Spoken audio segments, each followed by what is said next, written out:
Embed share if you think the only alcohol made in Tennessee is the Black Label staple from Lynchburg.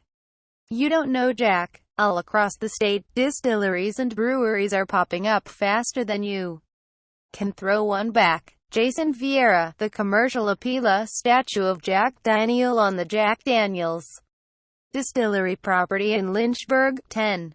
Photo, Andrew Nels, the Tennessean, Nashville. The substantial contribution of a former slave on Jack Daniel's history is being thrust into the limelight as Tennessee's whiskey industry explodes.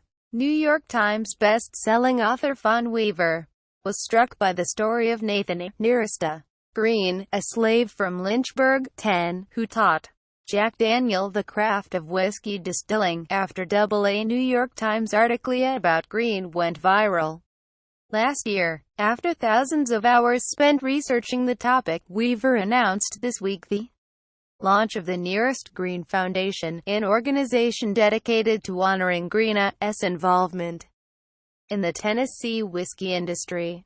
The idea that there were positive stories out there of whites and blacks working side by side through and beyond the Civil War resonated with me, Weaver said in a statement.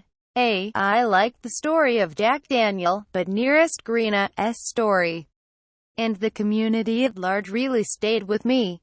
Related, roll out the barrel?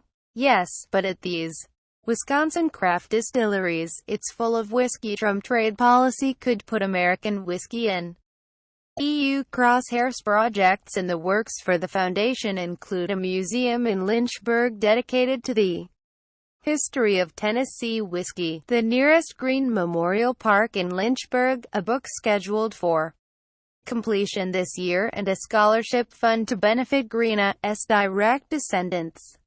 Weaver and her husband purchased a 313-acre farm once owned by Don Call, where Calais' slave, Green, taught Daniel, a neighbor, how to make whiskey.